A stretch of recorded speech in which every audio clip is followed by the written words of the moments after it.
नमस्कार। जय माता दी। कार्तिक माह महात्म्य 30वां अध्याय। कार्तिक मास की कथा करती बहु से पार। 30वां अध्याय। लिखी हुई हरि कृपा अपार। भगवान श्री कृष्ण सत्यभामा से बोले, हे प्रिय, नारद जी के ये वचन सुनकर महाराज पृथु बहुत आश्चर्यचकित हुए। अंत में उन्होंने नारद जी का पूजन करके उनको विदा किया। इसलिए माघ, कार्तिक और एकादशी ये 3 व्रत मुझे अत्यधिक प्रिय है। वनस्पतियों में तुलसी, महीनों में कार्तिक, तिथियों में एकादशी और क्षेत्रों में प्रयाग मुझे बहुत ही प्रिय हैं। जो मनुष्य इंद्रियों पर विजय प्राप्त कर इनका सेवन करता है वह मुझे यज्ञ करने वाले मनुष्य से भी अधिक प्रिय है।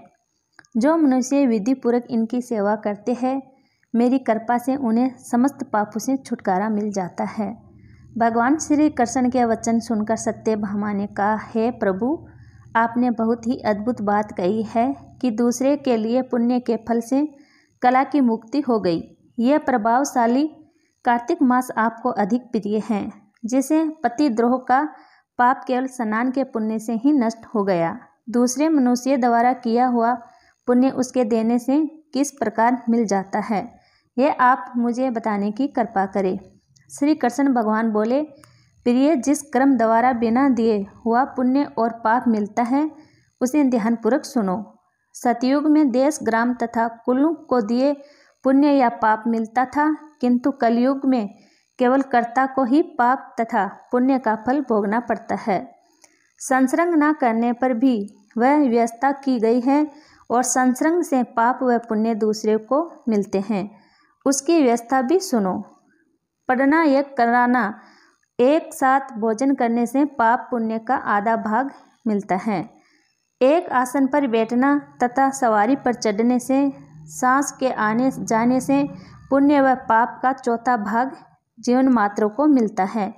छूने से, भोजन करने से और दूसरे की स्तुति करने से पुण्य और पाप का 6वां भाग मिलता है। दूसरे की निंदा, चुगली और धिक्कार करने से उसका 7वां भाग मिलता है। पुण्य करने वाले मनुष्यों की जो कोई सेवा करता है वह सेवा का भाग लेता है और अपना पुण्य उसे देता है। नौकर और शिष्य के अतिरिक्त जो मनुष्य दूसरे से सेवा करवाकर उसे पैसे नहीं देता वह सेवक उसके पुण्य का भागी होता है। जो व्यक्ति पंथी में बैठे हुए भोजन करने वालों की पत्तल लांघता है वह उसे जिसकी पत्तल उसने लांघी है अपने पुण्य का 6वां भाग देता है। स्नान तथा ध्यान आदि करते हुए मनुष्य से जो व्यक्ति बातचीत करता है या उसे छूता है वह अपने पुण्य का 6वां भाग देता है। जो मनुष्य धर्म के कार्य के लिए दूसरों से धन मांगता है वह पुण्य का भागी होता है। ठीक उसी प्रकार जिस प्रकार की दान करने वाला पुण्य का भागी होता है, जो मनुष्य धर्म का उपदेश करता है और उसके बाद सुनने वाले या याचना करता है वह अपने पुण्य का 6वां भाग उसे दे देता है।